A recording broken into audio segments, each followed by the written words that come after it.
I'm Jenny. I run a business called Lemon Studio, which is a ceramics business, creating ceramics for years and years now, but have been teaching how to make pottery from a home studio in Grappenhall for the first couple of years. And then in the autumn last year, I relocated my studio to Red House Farm, to a building there that I've taken on called The Hive. I run a collective of artists. There's about 30 of us in the group, called the Warrington Creatives Collective. And of those, there are 4 other artists who work with me at The Hive. So we have shared studio space upstairs. We have a big classroom to teach from, and we have a lovely little shop downstairs that provides an opportunity for all local and regional artists to sell their work at no commission. So it's the whole ethos of Lemon Studio and The Hive is to be built on helping the community and supporting as many people as we possibly can to access art and creativity. So I guess just talking about what COVID or the coronavirus has meant to us or to me, it's meant that within a week, every single thing in my diary has been cancelled. All my upcoming weekly courses, all my private tuition, throwing lessons. And I base my business half on working out of The Hive and teaching there in public programs, but also half working for the community. So I spend a lot of my time taking art into nursing homes. I do a lot of work with a charity in Stockport called Arts for Recovery in the Community. So we work predominantly with people with mental health issues from all ages. So there are different programs of work that I've done there, in schools, in people referral units, out in the community, dementia-friendly groups, over 55 groups. I've recently done a mural for Room at the Inn, working with volunteers and residents who use the homeless hostel. All that work is on hold now, which obviously has a massive impact because, one, from a personal point of view, there's no income. So I haven't earned any money for over 3 weeks now, having been in isolation, which is incredibly worrying. It's having an impact on my tenants at The Hive because they're struggling to pay their rent, and they're also really impacted by not having work themselves. But a bigger concern for me is that because the work I do is out in the community and it is around mental health, a situation like this will have a massive impact on people's mental health. And I guess because I've suffered in the past with my mental health on a number of occasions, I know how easily it can creep up on even the strongest people who feel their well-being is at the highest point. So for me this week, I've been in the house, like I said, it's nearly 3 weeks now for us. We had 2 weeks in quarantine with the children. I found this week the hardest. I work creative every day. I haven't been able to touch clay. I haven't been able to think of anything. There have been opportunities where I could submit bids for funding and I just have no inspiration because I'm just feel quite lost and at sea at the moment. And I'm sure there's so many people out there feeling the same and struggling on how we navigate this, because I really like being at home. It's really not a problem. I could stay at home for ages, but with that comes worries, which are, how do you pay the mortgage? How do you pay your rent on your business? How do you keep that going? What else do you do with your time? How do you homeschool 4 children of different ages who never leave you alone for hours and hours on end? They just follow you around. And what do we do when it starts to rain? Because at the moment we can go in the garden and let them out to play, but if we get heavy rain, I'm going to lose the plot. So they're my big worries. You have to keep laughing. You just have to keep laughing, Jen. You'll be fine. There isn't enough chocolate in Britain to keep me safe. Okay. Have a gift shop in Lim. I originally opened in Statham, which is a housing estate in Lim, in December 2017, I think it was. And then back last year, I really struggled just with my mental health. Really wasn't sure whether I wanted to carry on with it. So went on holiday, had to think what I was going to do, whether I was going to carry on, give up, and a property came available in Lim Village. So I took the plunge, and in November, I opened in Lim Village towards the end of November. So I've literally been in the property that I'm in at the moment, what, 3 months, 4 months, if that? And straight away, they're like, right, you've got to shut your doors.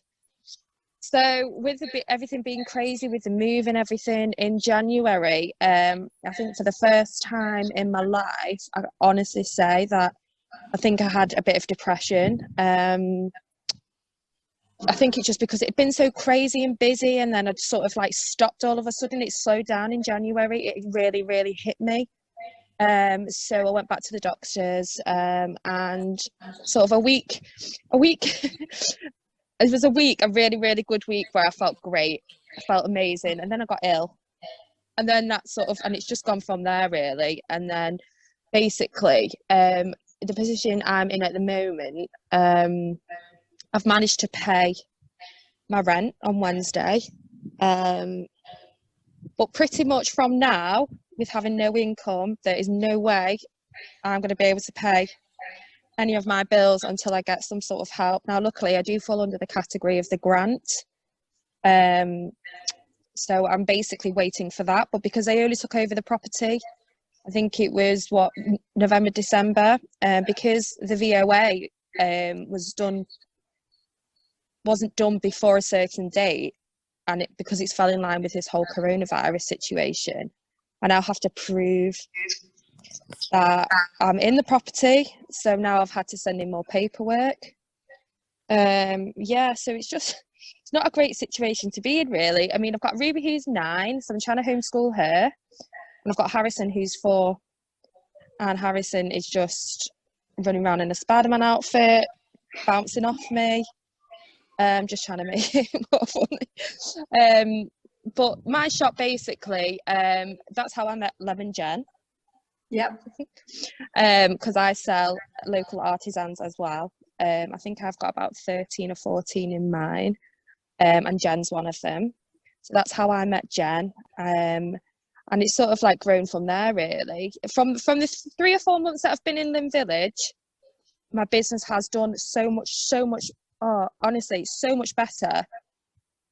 So I'm sort of lucky, really, that I'd moved, because the amount I'd earn in those few weeks before I had to close was enough to cover everything.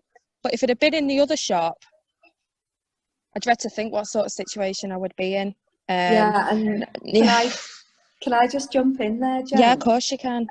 Because obviously Jen and I have known each other for a few years now. We both set up our initial businesses at the same time, and it's a bit of a joke between us that we've pretty much gone on the same path at the same time. We both decided last year, independently, at the end of last year, that we were going to move and expand and change our businesses slightly. So we're both in that exact same position, aren't we? Where we've just taken that next step, which is a big commitment. Yeah. And then it's all gone pear-shaped. And I'm exactly the same. For the first time, probably in 2.5 years, I was starting to think, oh, right, this is sustainable. I'm getting more business through the door. I'm getting regular clients. So actually, I've got, I can just take the foot off the gas a little bit. Yeah, that's the same with me. And I just started to just accrue a little bit where it just cushioned me. And thank goodness, because like what you say, it's just instantly been used up. But it's quite funny, really, because as Jen and I sort of kept in contact between our crazy sort of business moves, we were probably about a week or 2 apart, weren't we, in how we were feeling. So I was feeling dreadful, and Jen rocks up and she's like, oh, like, was it you? So it's quite nice, though. It's really good to have somebody Because I think if you run your own business as well, especially like retail and like what Jen does, it can be quite lonely because there isn't very many people that understand what you're going through. As much as you can sort of confide in your husband and your friends, they don't really understand. So the fact that I just happened to meet Jen in my shop that one time, it just sort of went from there, didn't it? So we're able to sort of like support each other. Just when we're both feeling down and stuff, and it just so happens again the fact that I think is there about a month or two, there's a couple of months, isn't there, between our business ages? Yeah. So we're both going into our 3rd year, so we're always pretty much on par with each other, aren't we, at where we're up to? Yeah. So it's nice to have somebody. Yeah, and like you say, it's very easy to just think of us as, well, Jen runs a shop in Lynn Village, Ruby&Harry, and the other Jen runs Lemon Studio. But actually, it's so much more than that. When you run your own business, you are the accountant, the marketing director. You are the person who's doing all the social media. You're the buyer for all your stock. You're the one who's planning your events, anything like that. So the pressure that sits on you, you think that by taking up a job like this, that it's going to be enjoyable, you're going to be working for yourself. Actually, you divide yourself into so many more parts and your day becomes so much longer. And I think that is why having someone else who's going through it, you can share what you're going through and be overwhelmed together and try and come up with ideas and share what's working and what's not. And just sort of like when we get together, we just laugh because it's, you know, we sort of like try and laugh. More hysteria. It's hysteria, but it helps, doesn't it? It really helps. Because like I say, if you don't have somebody that's sort of at the same level with you, it's pretty lonely. And it's a lot of pressure. So on the upside of that, I'm trying to sort of enjoy being off. Because I wanted a break for so long from the business. I just wanted to sort of have a break mentally more than anything. I'm sort of trying to enjoy it as much as I can. I'm not doing too bad, to be honest, but I am only on week 2. Yeah. So if you want to check in with me next week. Probably from Lemon Jen first. How would you know that your mood is dipping? What things would, before we go into the connect and the give back, and what are the telltale signs that today I ain't quite right, I'm not at the balance that I normally am? Because I think we do need to know how we are on a balanced day to know how we're having a day that's less balanced, where we're beginning to dip. What are the telltale signs with you? I guess you know, you've got the description of depression being like a black dog, isn't it? I can feel it and it creeps round the edges. Okay. And I said to my husband this week, actually, I can just feel that slide. Okay. So it is a low mood. Okay. It's not wanting to get up and engage, not wanting to get dressed, finding it very difficult to find enjoyment in things. I also have problems with insomnia. So if I'm feeling stressed, I don't sleep. And that really affects me. And because of that, the 5 steps are very positive in that they do force you to go through, okay, well, I don't want to go out and I don't want to get dressed. Well, I'll have to, because I need to go and do some exercise. I need to just walk around the block. And it does make a difference. I felt earlier this week that I was just feeling rubbish. And I was sat on the really anxious as well, really, like my heart was racing and just not feeling good. And it was something as silly as just going to pick a pet up and sit and stroke my pet. I've got rabbits, they're very sweet. So just brought one in the house and it just distracted me from my thoughts to be focusing on something else. And then, so from creativity point of view, I see the impact all the time that working with clay or doing something creative will bring to people. Because I find that people will talk so much when they come into a one-to-one pottery class or into a class which they wouldn't normally do, and they will open up about their mental health. So not making eye contact, it's quite intimidating when someone's asking you questions.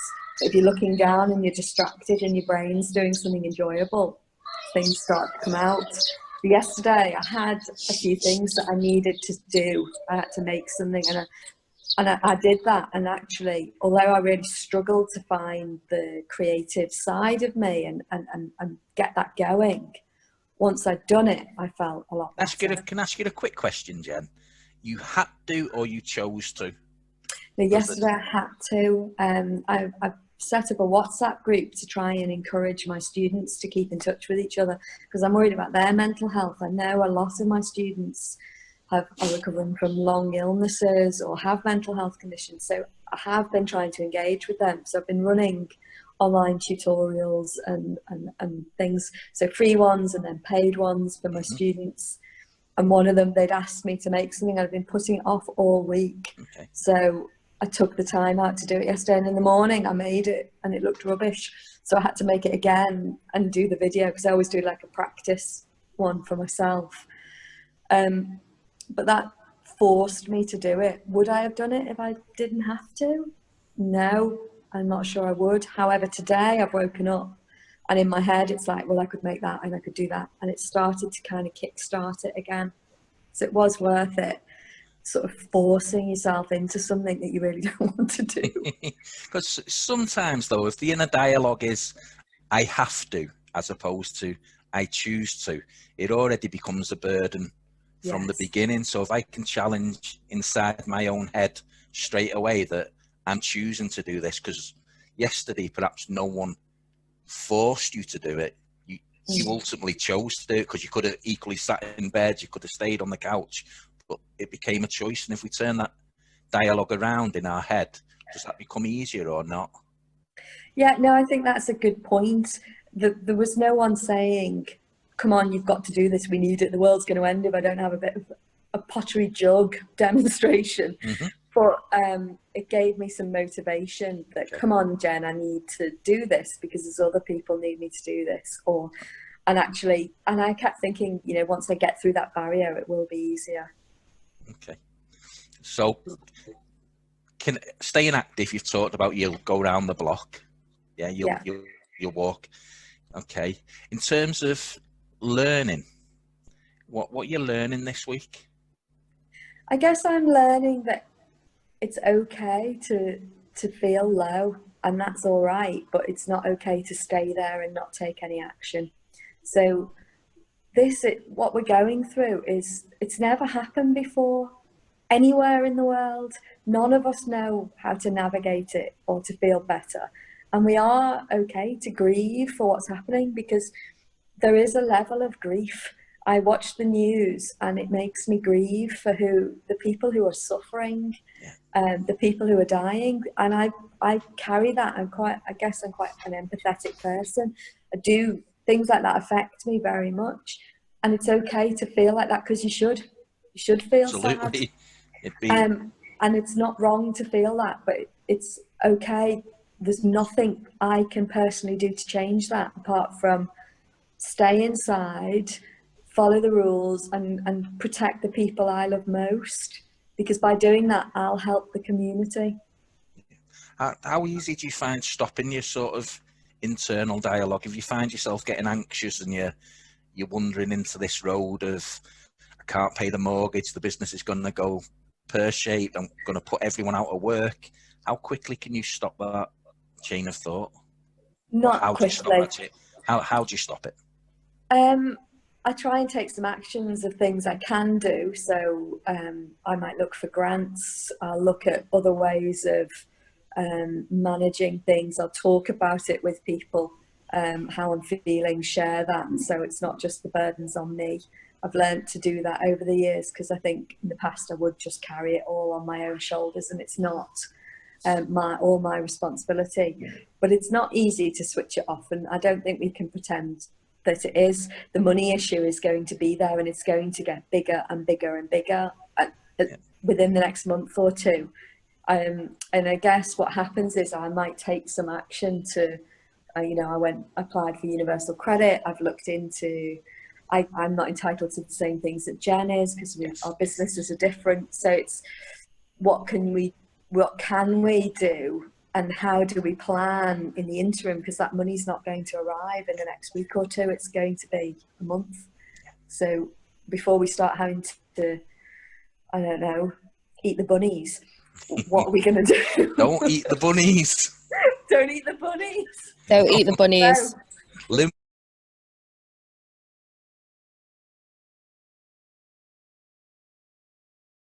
Sort of in your life, Jen, if we did a scale of 1 to 10 with your sort of mental health and your mental fitness, if your worst time ever was a 1, so you scored yourself at 1 in terms of your mental fitness, and 10 is just the perfect day ever.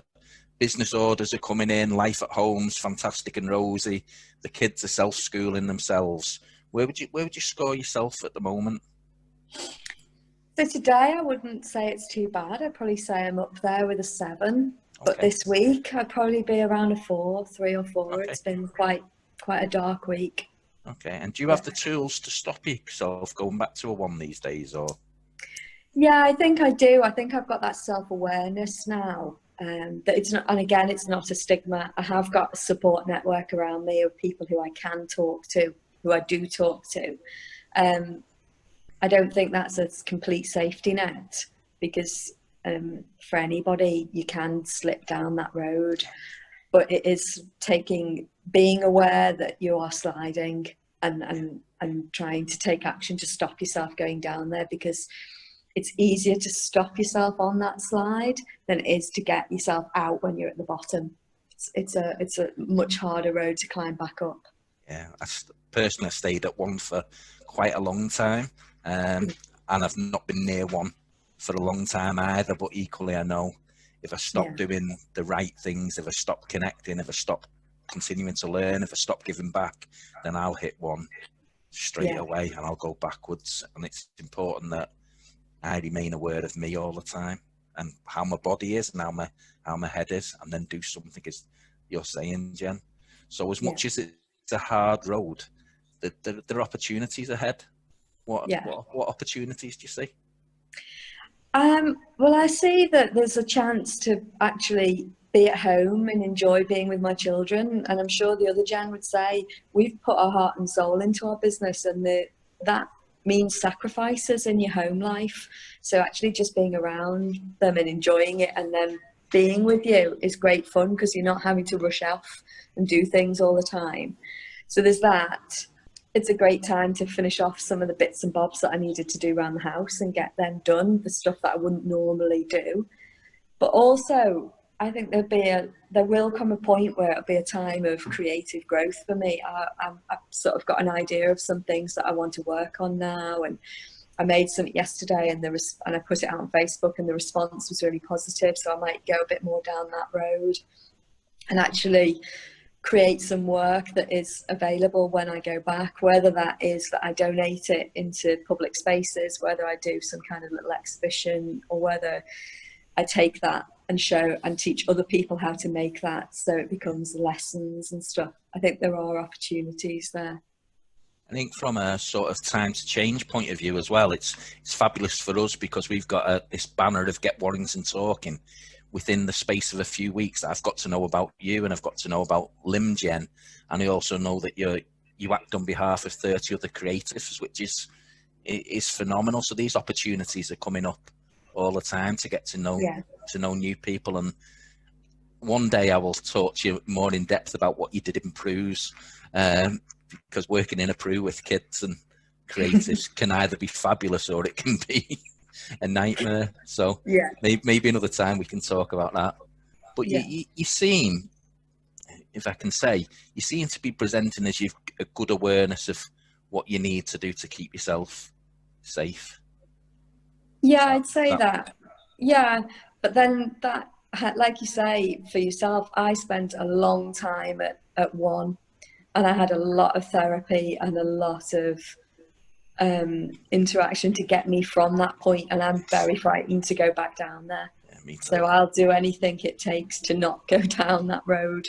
So yeah, I do have to be very aware, but it's very difficult unless you've unless you've been there and got yourself out, and it doesn't always take one time, sometimes you go back there and you come out of it, do you know what your toolkit is? Yeah. And how to use it? I think it's easier if you have suffered with mental health to be aware of your signs, and like when you're slipping. I've said this a couple of times now. I worry for people who have never had mental health issues, who will slip in to, they'll start to decline, but because they are aware of the signs and how their body is and how they, what I mean, they're not aware of, like, I know my signs, like you said, Jen, you know yours, Ian. Everybody knows their signs if you've had it for a certain length of time. I just worry for the amount of people that are going to suffer with mental health because of the COVID-19 situation, and because they're not going to be aware that they're not well, and because they won't have a support network. If they're on their own, they might not know. Yeah. They won't have somebody there to say, "Oh, I don't think you're all right." And so I'm a bit worried about that, and how many people might become ill because of the situation that we're in. I think you've got that, Jen, definitely. And also, what people will do is they'll blame them feeling bad on something else. So, oh, I haven't got any money, so that's why I feel bad. Or I'm worried about, I can't care for my parents because they're poorly and I can't get there, so that's why I feel bad. Not actually, I feel bad. Yeah. And how do I identify that it's not those outlying, they're like satellites that one of those things goes, and it can be like a deck of cards, it all comes crumbling down. But actually, in the middle, you could just feel rubbish. And then I also think we've got a long-term issue that we're going to have to face for the key workers who are out there, especially the frontline medics, etc., of their long-term post-traumatic stress, because the impact of what they're seeing will take 1 to 2 years for them to realise it. And what do we do for them then? Because there will be that short interaction of, say we come out of this and we've got these peaks and troughs that we're likely to face over the next year regarding outbreaks. There'll be this reaction of, oh, aren't the NHS great and can't we support them? And then it will fade away like it does around grief, or you've lost someone, we'll all write the cards and we'll all pop round, but then you're on your own. What do we do to help people then? I think the valid points, but I think at the same time, the most important thing at the moment is each of us as individuals, that we look after us, because it is the oxygen mask scenario, isn't it? If I'm not at the top of my game, then I've got no chance of doing 10 Zoom conferences next week with people who need me more. So me continually checking, me getting out of bed this morning at 7 o'clock and having some me time for mindfulness, some me time for meditation, to have a nice breakfast, to be able to sit down at this table half an hour before I meet you guys, to be nice and relaxed. That's the only way that I'm ever going to be of use to other people, because they are going to need us more and more. And this is one of the biggest things with time to change. It's people who've struggled with their own mental health and had their own mental illnesses or mental health challenges. It's us, by sharing our stories, can be the example of recovery and of hope. But right here today, I've got to look after me, otherwise I'm going to be useless to anybody else. And I think there's practical things we can do on a daily basis, that I can do on a daily basis, to keep me well. I think that's all you can do. I mean, that's obviously what we've kept our group going, and we're trying to do sort of Zoom meetings for our group members, because obviously we normally have a group on a Monday night, which we obviously aren't doing. If we haven't spoke to somebody for a while, we'll sort of try and touch base with them to see if they're okay. So I'm lucky that I've got that to sort of keep me occupied as well, and I'm still doing balloon deliveries safely for people with children, and just going there and them being so grateful for me just blowing up a balloon for their child. They're so grateful. They're like, oh, I can't thank you enough. It's going to be so happy. Thought, like a little kid, or they think that their birthdays, it's not going to happen because they're locked in. So I've sort of got that positivity as well. So I've got a couple of bouts of positivity. sort of to keep me going. And I'm just trying to do stuff in the day. Like I get up, I get dressed, I don't sit around in my pajamas, little things like that. If I feel like I've been sat down too long, I'll get up and I'll go and do something. I'll try not to sort of sit and lull, if that makes sense. Yeah. So I've got a bit of a mixture of things going on that's keeping me busy. And to be fair, I can't believe how quick 2 weeks have gone. Yeah, absolutely. Who'd have thought 2 weeks could go so quickly? Yeah. One top tip that you can give to someone to stay well at the moment. Just engage with people, even if it's like this now. Connect with people 100%. Facebook, it can be a bit of a saturated place at the moment, I think personally. So if you find, you know, you've been exposed to so much negativity, sort of distance yourself from it if you can. Okay. Top tip for people to stay well. A little bit of self-reflection. Stop and think how you're feeling. Do I feel well inside? Do I feel like I'm coping? Do I feel anxious? Just like a little pulse of where you're at. And if so, what can I do that might help me? Will it be that I need to go for a walk around the block? Will it be that I need to put some comedy on television and laugh about something? Even if it feels inappropriate at the moment, does it mean that I need to bake a cake? Yeah. Something to just distract me from this, because this can be a very dark place in here, and do something that focuses outwards rather than inwards. Tip, I think probably ties in with Lemon Jens, that I've got to self-reflect on where I'm at each day, and some days I am going to feel not so good, and some days I'm going to feel great, but it doesn't really matter, because the feeling itself doesn't kill me. You know, if I can get used to living in the moment, if I can get used to living in the minute, this minute now at 11 o'clock on a Saturday morning, I feel tired, I feel a bit sluggish, but I'm excited because I'm with some nice people. That's good enough. And then I only have to repeat that minute that I've lived with myself 60 times to get to an hour, 24 hours to do a day. So there's very few things in this life kill us in the immediate. Normally it's a bullet or an explosion will kill us straight away. And chances are, sat in my house in Sankey, there's no bullets coming through the window and there's no explosions likely. I think that's the most, it's the most important thing, isn't it? It's okay not to be okay. Yeah, I'm safe, you know. And it's highly unlikely that I will ever die of hunger.